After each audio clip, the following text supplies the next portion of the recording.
PR সিস্টেমে নির্বাচন চাচ্ছে, এটি বিএনপিকে দুর্বল করার জন্যে, বিএনপির আসন সংখ্যা কমাবার জন্যে।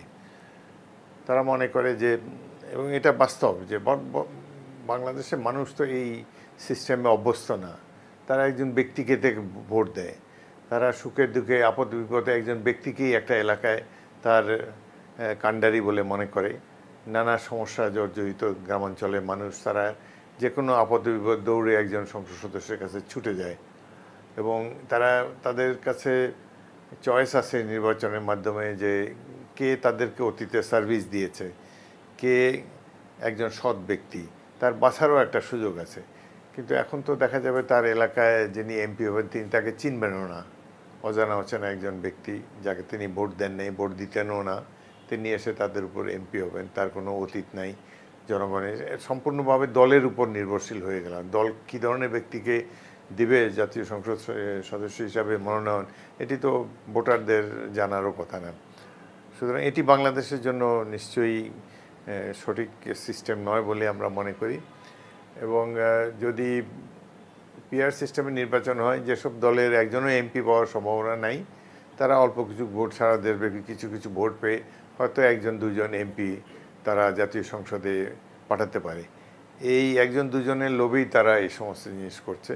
এবং বর্তমান সিস্টেম ইলেকশন হলে তাদের যে জামানত থাকবে না, এটা তারা বোঝে। দুরভিসন্ধি হলে বিএনপিকে দুর্বল করো, বিএনপি যেন বেশি শক্তি নিয়ে যেতে না পারে এবং সংবিধান সংশোধন না করতে পারে। 2/3 এই সিস্টেমে কেউ 2/3 আসন গ্রহণ করতে পারবে না যদি পিআর সিস্টেমে ইলেকশন হয়। এটা দিবালোকের মতো স্পষ্ট। বিএনপি মুক্তিযোদ্ধাদের দল, শহীদ রাষ্ট্রপতি জিয়াউর রহমানের দল, স্বাধীনতা ঘোষকের দল। অবশ্যই আমরা 71-এর প্রতি সবসময় বিশ্বস্ত থাকব।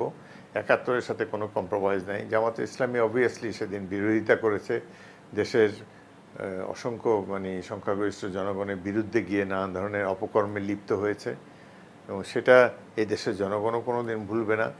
সুতরাং ইতিহাসে তারা নিজেদেরকে কলঙ্কিত করেছে, তাদের সেই কলঙ্কিত ভূমিকা ইতিহাস থেকে কখনো মুছে ফেলা যাবে না। সেই কারণেই তারা চায় জনগণ যেন 71-এর দিকে না যায়, সেজন্য 71-এ ভুলিয়ে দেওয়ার একটা সচেতন চেষ্টা তাদের মধ্যে রয়েছে। তারা মনে করে যে এখনই প্রকৃত অর্থে দেশ স্বাধীন হলো, এতদিন স্বাধীন ছিল না। 71 না থাকলে 71 উল্লেখ হলেই তারা নানান ধরনের বিড়ম্বনার মধ্যে পড়ে। কিন্তু বিএনপি সবসময় মুক্তিযোদ্ধাদের দল, মুক্তিযুদ্ধের প্রতি একনিষ্ঠ একটি রাজনৈতিক দল। আমরা সবসময় 71-এর ভূমিকা নিয়ে গর্ববোধ করব। জামাত হলো অদ্ভুত একটা দল। তারা আওয়ামী লীগের সাথে মিলে বিএনপি বিরুদ্ধে আন্দোলন করেছে, আবার সময় মতো বিএনপির সাথেও ঐক্যবদ্ধ হয়ে রাষ্ট্রীয় সুযোগ সুবিধা পেয়েছে। সুতরাং তারা তাদের নিজস্ব স্বার্থ উদ্ধারের জন্য নানা সময় এক এক সময় এক এক ধরনের পলিসি গ্রহণ করে, সেটি তারা করতেই পারে রাজনৈতিক দল হিসাবে। তবে বিএনপির কোনো বেনিফিট হয়নি, তাদেরই বেনিফিট হয়েছে। এখন যে বিরোধিতা তারা করেছে, এটি না করলে ভালো ছিল। দেশ ঐক্যবদ্ধ থাকলেই তো ভালো ছিল। এই ফ্যাসিস্ট বিরোধী সব রাজনৈতিক দলগুলো যদি মূল পয়েন্টে ঐক্যবদ্ধ থাকতো, তাহলে আওয়ামী লীগের প্রত্যাবর্তনের, রাষ্ট্র ক্ষমতায় আবার ফিরে আসার সম্ভাবনাটা আরও কমে যেত। এখনও কোনো সম্ভাবনা দেখি না এই দেশে আওয়ামী লীগ আবার কীভাবে রাষ্ট্র ক্ষমতায় ফিরে আসবে। এত অত্যাচার, নির্যাতন এবং এত দুর্নীতির পর সেটি আমার কাছে বোধগম্য নয়। তবে তবুও একটা ঐক্যবদ্ধ প্ল্যাটফর্ম থাকলে, ফ্যাসিস্ট বিরোধীদের ঐক্যবদ্ধ প্ল্যাটফর্ম থাকলে দেশের জন্য ভালো হতো আরও, এবং আওয়ামী লীগ ক্রমেই আরও গর্তে ঢুকে যেত।